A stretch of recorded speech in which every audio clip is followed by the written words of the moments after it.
कृष्ण और राधा। प्रेम जो शब्दों से परे है, कहते हैं। राधा और कृष्ण की कथा सिर्फ प्रेम की कहानी नहीं है, वह आत्मा और परमात्मा के मिलन का रहस्य है। वृंदावन की गलियों में जब कृष्ण बांसुरी बजाते थे, तो वह ध्वनि केवल कानों तक नहीं जाती थी, वो सीधे हृदय को छूती थी। और उस ध्वनि को सबसे पहले जिसने पहचाना, वह थी राधा। राधा ने कभी कृष्ण से कुछ मांगा नहीं, न वचन, न साथ, न अधिकार। क्योंकि राधा जानती थीं, जहां अपेक्षा होती है, वहां प्रेम सीमित हो जाता है। कृष्ण मुस्कुराते थे, कभी पास आते, कभी दूर चले जाते। और यही दूरी इस प्रेम को और गहरा बनाती थी। क्योंकि कृष्ण कहते थे, जो सदा साथ हो, उसे खोने का भय नहीं होता। पर जो दूर रहकर भी हृदय में बसे, वही सच्चा है। राधा का प्रेम बंधन नहीं था, वो समर्पण था। जब कृष्ण मथुरा गए, तो लोगों ने सोचा, ये प्रेम अब समाप्त हो जाएगा। पर राधा जानती थीं, प्रेम वो नहीं जो साथ रहने से बढ़े, प्रेम वो है जो विरह में भी न घटे। राधा ने प्रतीक्षा नहीं की, उन्होंने स्मरण किया। और कृष्ण जहां भी गए, जो भी बने, राजा, सारथी, योगी, उनके हृदय में राधा सदा रहीं। क्योंकि राधा कृष्ण का अतीत नहीं थी, वे उनकी चेतना थीं। कहा जाता है, जब भी कोई पूर्ण प्रेम से कृष्ण को पुकारता है, तो उस पुकार में राधा की अनुभूति होती है। इसलिए राधा और कृष्ण दो नहीं है, राधा भक्ति है, कृष्ण उस भक्ति का उत्तर। और जब भक्ति पूर्ण हो जाती है, तो नाम अलग रहते हैं, पर अस्तित्व एक हो जाता है। यही कारण है कि कृष्ण के नाम से पहले राधा का नाम लिया जाता है। क्योंकि प्रेम पहले जागता है, फिर परमात्मा प्रकट होता है। कहते हैं, राधा और कृष्ण के बीच कभी वचन नहीं बंधे, फिर भी ये प्रेम सदियों से बंधन बना हुआ है। राधा ने कभी ये नहीं पूछा, तुम मेरे हो या नहीं। क्योंकि जो प्रेम पूछता है, वह स्वयं पर संदेह करता है। कृष्ण राधा के सामने ईश्वर नहीं थे, वे एक सरल गोपाल थे, हंसते हुए, छेड़ते हुए, और कभी कभी मौन में खोए हुए। और राधा, राधा वो थीं जो उस मौन को भी समझ लेती थीं। कृष्ण की हर लीला में एक संदेश छिपा था, पर राधा के लिए उसे समझाने की आवश्यकता नहीं पड़ती थी। क्योंकि जहां प्रेम पूर्ण होता है, वहां शब्द अनावश्यक हो जाते हैं। कृष्ण जानते थे, ये प्रेम संसार के लिए नहीं है, ये तो आत्मा की यात्रा है। इसीलिए उन्होंने राधा को अपने साथ नहीं बांधा। क्योंकि जो प्रेम मुक्त करता है, वही शुद्ध होता है। कहा जाता है, जब राधा विरह में थीं, तो उन्होंने रोना नहीं चुना, उन्होंने ध्यान चुना। उनका प्रत्येक श्वास कृष्ण का स्मरण बन गया, और वही स्मरण भक्ति बन गया। कृष्ण जब कुरुक्षेत्र में खड़े थे, अर्जुन को गीता का उपदेश दे रहे थे, तो उस उपदेश में राधा का प्रेम भी था। क्योंकि गीता का सार यही है, कर्तव्य निभाओ, पर हृदय को मुक्त रखो। राधा ने यही किया। उन्होंने प्रेम किया, पर अधिकार नहीं रखा। उन्होंने समर्पण किया, पर अपेक्षा नहीं रखी। इसीलिए आज भी जब कोई निस्वार्थ भाव से प्रेम करता है, तो उसे राधा का प्रेम कहा जाता है। और जब कोई उस प्रेम का उत्तर बनता है, तो उसे कृष्ण कहा जाता है। ये कथा समाप्त नहीं होती, क्योंकि जहां प्रेम शुद्ध होता है, वहां अंत नहीं होता, वहां केवल स्मरण रहता है। कहा जाता है, राधा और कृष्ण के बीच मिलन से अधिक विरह का महत्व था। क्योंकि मिलन शरीर का होता है, पर विरह आत्मा को जागृत करता है।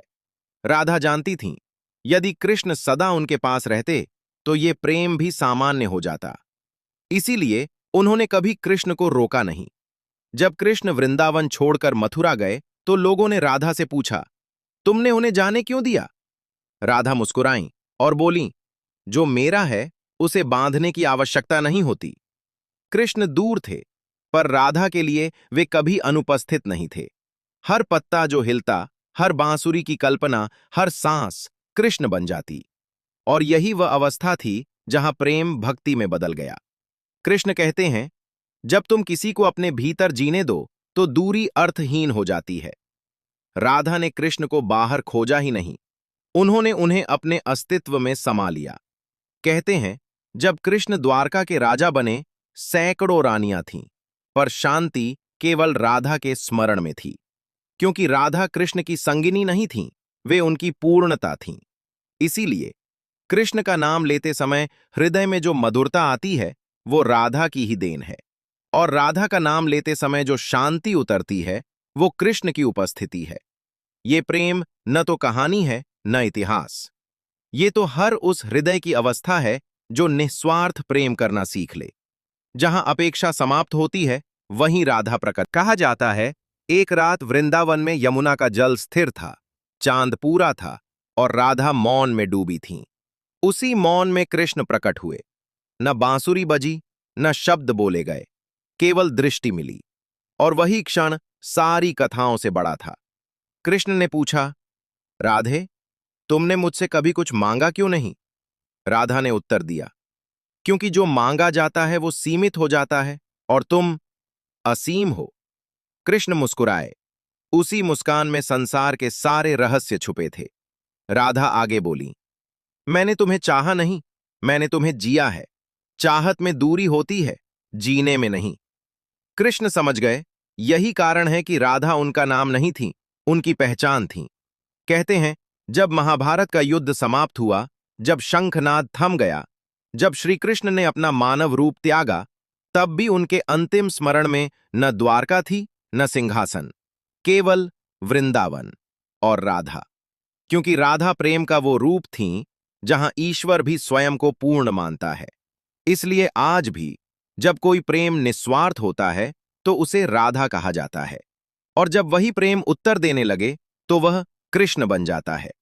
ये कथा कभी समाप्त नहीं होगी, क्योंकि जब तक संसार में प्रेम रहेगा तब तक राधा कृष्ण किसी न किसी हृदय में मुस्कुराते रहेंगे।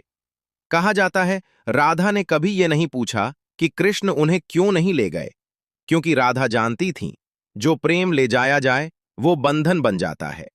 कृष्ण राधा को छोड़कर नहीं गए थे, वे तो राधा के भीतर स्थिर हो गए थे। इसीलिए राधा ने कभी विरह को पीड़ा नहीं बनाया, उन्होंने उसे साधना बना लिया। जब वृंदावन सोता था तब राधा जागती थीं, न प्रतीक्षा में न शिकायत में, केवल स्मरण में। कृष्ण कहते हैं, जिसने प्रेम को पूजा बना लिया उसे मिलन की आवश्यकता नहीं रहती। राधा के लिए कृष्ण एक व्यक्ति नहीं थे, वे चेतना थे, वे श्वास थे, वे मौन थे।